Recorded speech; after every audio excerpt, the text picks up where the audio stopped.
I don't know if it's just a generational thing, but this generation and the spirit of entitlement is crazy. People think that if you're successful or you got something going on with yourself, they think that it is your responsibility to help them in spite of them not helping themselves. I like to use my kids as an example, right? My youngest son is 12, and I would tell him all the time, don't come tell me that there's nothing to eat, because that's a smack in the face to me. All of this food in the house, you can say there's nothing to eat that I have a taste for right now, but don't tell me that there's nothing to eat. So what I started doing with my son, when he was very, very young, I started telling him when he was about 2 that he was the smartest 2-year-old. Then he's 3, smartest 3. So I embedded it in him. So once he starts getting into actual school where he's getting grades and stuff, I already had the bar set high. So he would ask me for things and I would tell him, no, I'm not getting that for you. I just got you something, this, that, and other.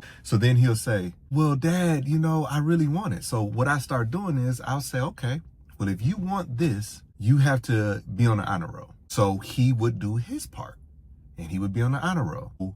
I just kept up in the ante, right? So now we're at the point to where I said, you have to have all A's. No excuses. So yesterday, he brought me the certificate, all A's. So he met me halfway. Now, there's some people out there, right, that know us, right? They might say, you get your son everything, or he's spoiled. See, let me tell you the problem with that. You're seeing the outcome, but you don't know what he had to do to get it. And that's my message today. The sense of entitlement has you believing that if you see something that you want, all you got to do is pray for it. If you find yourself in a position that, you want God to work something out, all you got to do is pray for it. That's it. So you have people out here, and I'm talking about the type of prayer that people will just close their eyes and be like, oh God, this, that, and the other. So then when these things aren't coming into fruition, it's a God problem. God ain't hearing me. God ain't real, because the sense of entitlement. See, nowhere in the Bible does it just say, just have faith. No, you still got to be doing the work. You still got to be meeting God halfway. But this sense of entitlement. So meanwhile, you quote unquote praying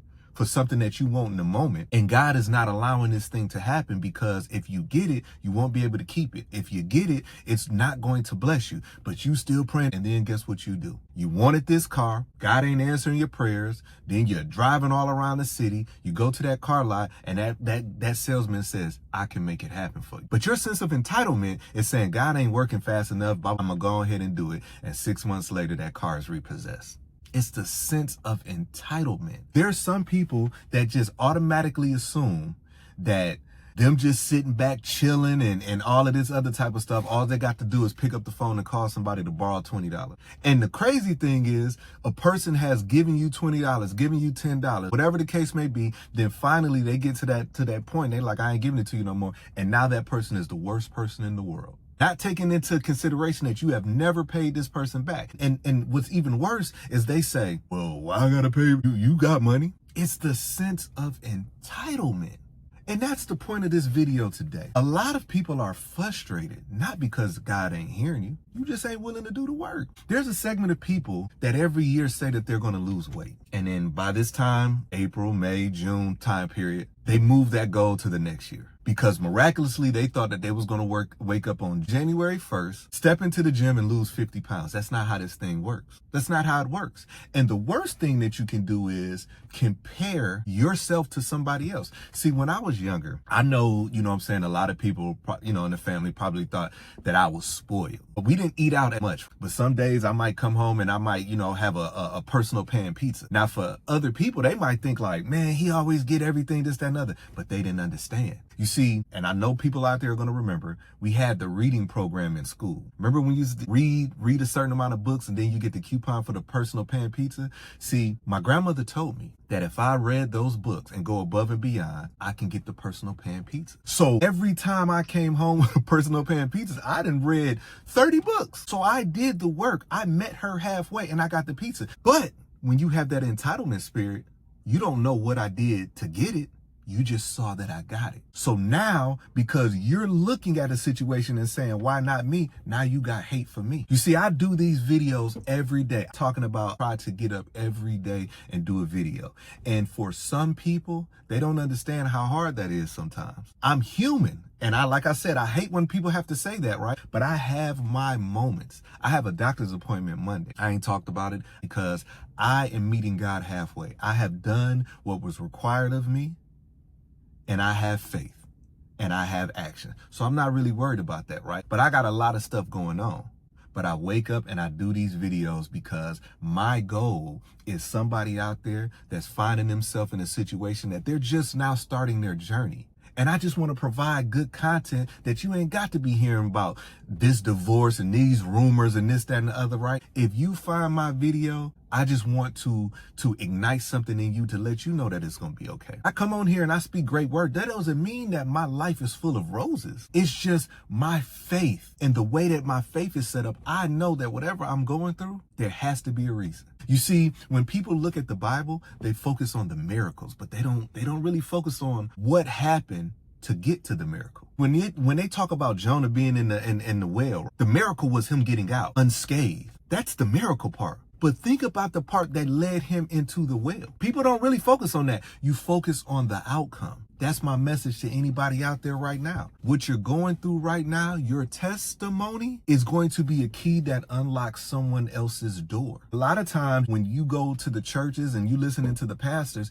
you focus on what that pastor has. He got a Bentley. He don't know what it's like to struggle. He don't know. And there's some pastors out there that's like that. But when you're focused on the outcome and you don't know the story, it dilutes what that person has went through. I can come on here and tell y'all some stuff. I can come on here and tell y'all some stuff that I have went through.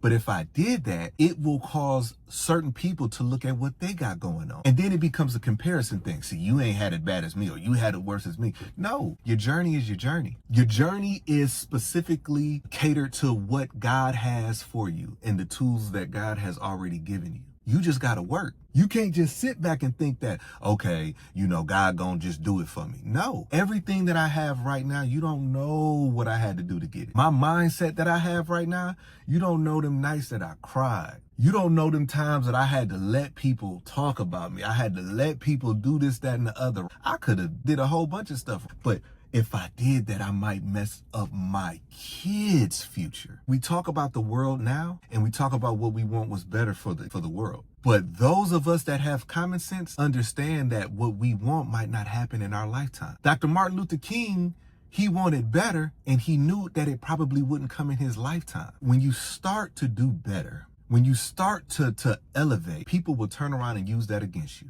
You see, the mere fact that I'm saying that you got to have faith, some people will come at me crazy. And then when my reaction, they'll say, the first thing they'll say, see, he just talk about all of that positivity. He ain't positive. But they leave out the part of what they did to me. When you are walking to be a better person, that doesn't mean that you soft, because I'm far from soft. I'm not at that point in my life where I'm turning the other cheek. You hit me, I'm going to try to knock your teeth down your throat.